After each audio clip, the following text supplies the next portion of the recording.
Hey, sorry I couldn't get my Zoom to work. I don't know what the deal is.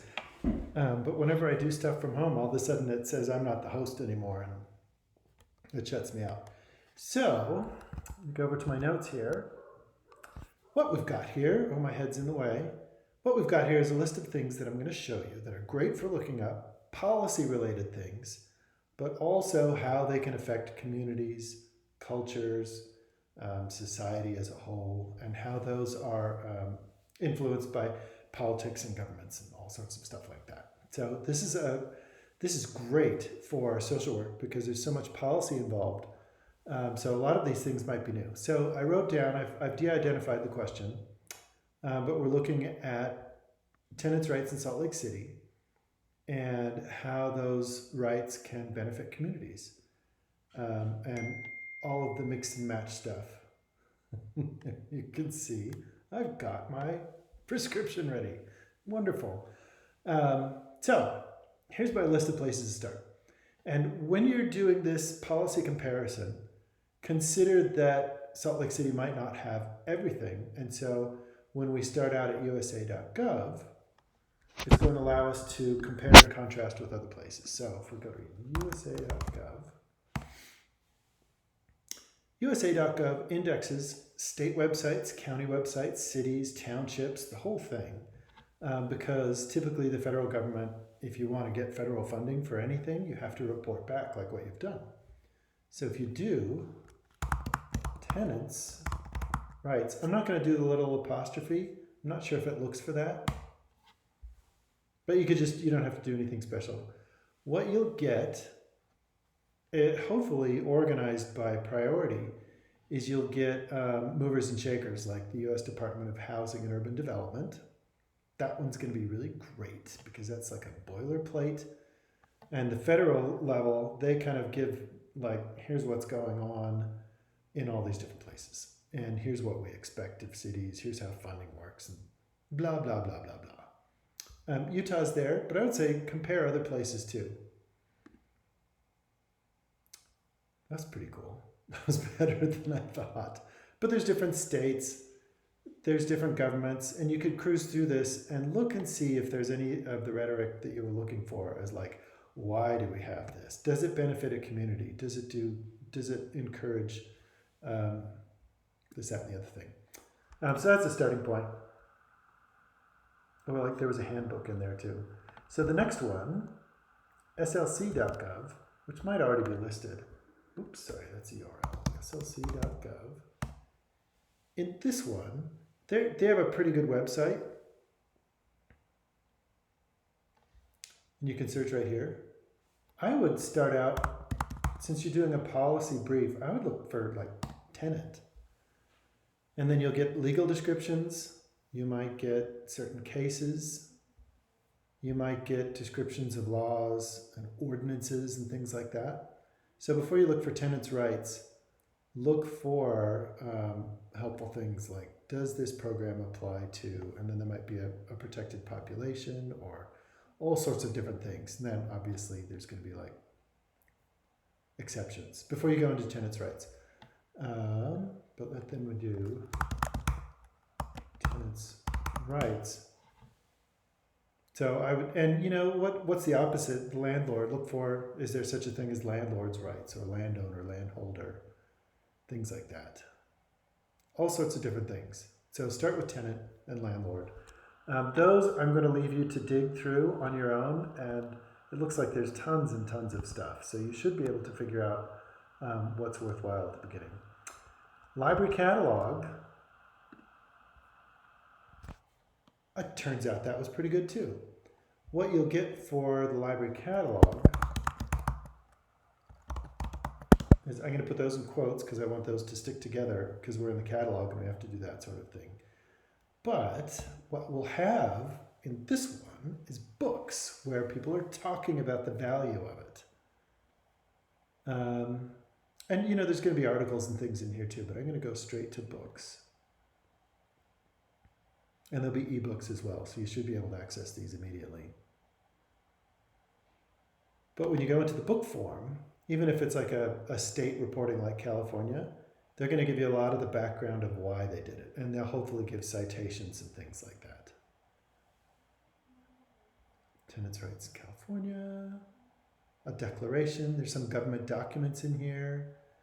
Ew, 1981, there's some horribly old stuff. Let's sort by date.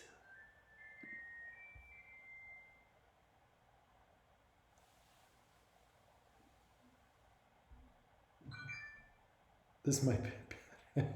Everything is beeping right now. So there's an okay place to go. Oh, look at there, renters' rights. So there's like a different synonym for it as well. So the library catalog is going to be okay. Cruise around in the books and see if there's like something fundamental that looks pretty good, that supports some of the things that you're interested in. Okay, let's dig into a more detailed database. Nexus Uni. I'm going to go to the library homepage.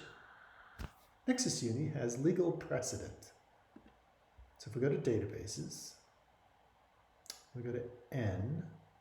This one's really good for looking up what's going on in a particular area. And it's mostly North America, I should say. WX, Nexus Uni.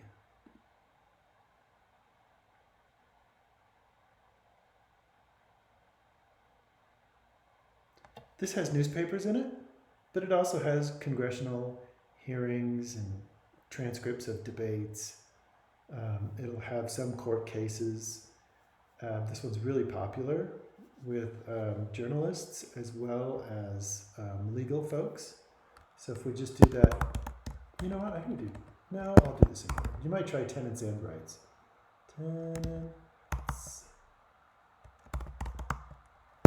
Tenants rights.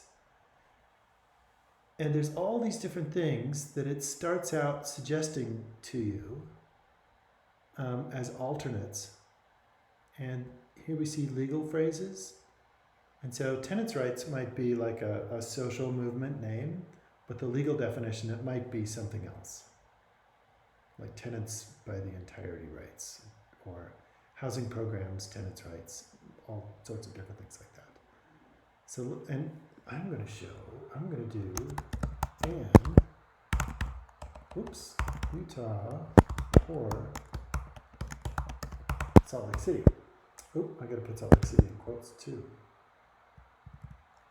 So when I do that nesting thing, I want it to find one or the other. And the and means after you find tenants' rights, look for this. So let's dig in. So we can be very specific. You could even have the name of the plaintiff, defendant, the court that it was in. And here we see there's cases, statutes, and legislation. There's administrative codes and regulations. That's pretty cool. There's all sorts of ways of sorting through this. So this might be one. Let's look at cases and see if there's anything that's new. Oh, 1986, 1989. So you might have to dig through these and see if there's something that's relevant and new.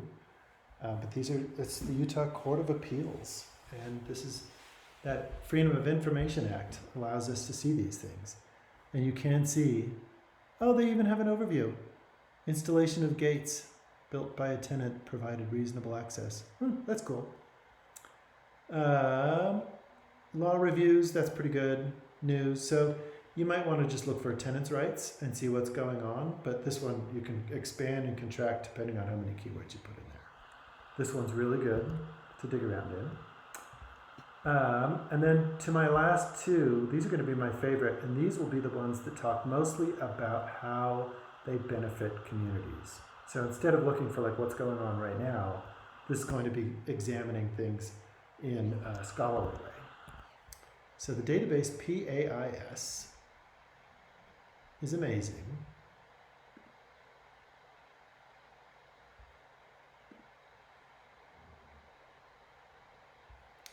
PAIS International is a public policy analysis database. Back in the day, I would have cringed at something like that, but now I'm just like, it's very exciting. You can see why people are doing things, how they're doing them, and they're measuring them. So we'll do our same tenants rights. And then how do we add those keywords that you're interested in? So benefit, communities, implementing. We can make one of those or statements again. Benefit or benefits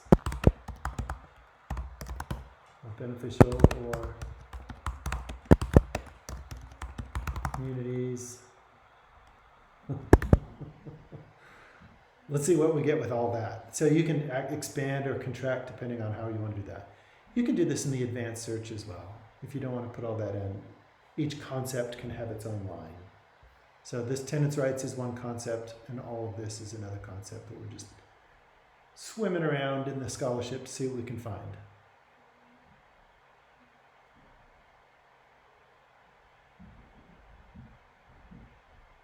It's thinking. I hope it's thinking.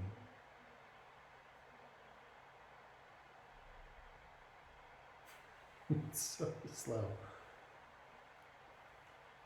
Oh, there's only 37. So what you'll have here, so this is a case study. Progressive federal housing policy. And here you can see the years that it's going on. So you can just scooch up to our current decade. So we don't get stuff from that's too old. So there's strategies for achieving racial and health justice. That's cool. Tenants' rights can increase that. So there's an impact right there, I would suggest. High impact assessments of advanced political conditions, population health. So this looks pretty good. Placemaking, right to the city, right of way. Some of these might be off track. Religious liberty versus discrimination. Ooh, promoting help with single mothers. So that's cool. You'll be able to pluck some of these and you'll be able to see the methodology and the ideas that they used to talk about that. That's cool. Sociological abstracts, let's do the same search. So PAIS looks at public policy, governments implementing something and then reporting out on it. Sociological abstracts is where we have scholars going into a society and analyzing it using a variety of methodology. You know what? I'm going to go to sociology because I know it's at the top. Sociological abstracts. That way I don't have to go through all the S databases. This is another ProQuest database, so it looks the same. But instead of looking, well, they'll look at public policy in this one too, but they're going to have a variety of other methodologies and contexts, paradigms, lenses. Let's see what they have to say. Ooh, there's 86. Look at that. Oh, there's a rent strike from 1968, but they're analyzing it as of last year. That's cool. So we can do that same thing. Community policing. Lessons from a rural housing crisis. Ooh, there's a housing crisis right now. Grounded insight for intersectorial action on health inequities. So sociological abstracts is going to be a great way to go. These are great starting places. I wish we could have done the Zoom. I apologize, but let me know how it goes. Dig around and see what you can find. Save as much as you can and write notes and citations for each one and see if it starts building a picture of what you wanted to say in that policy brief, because some of these things might get overwhelming. So I would suggest do look for those benefits, even if you have to read between the lines.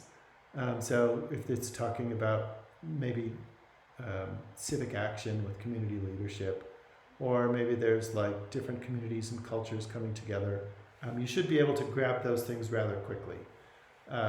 So let me know how it goes, and I'll talk to you soon.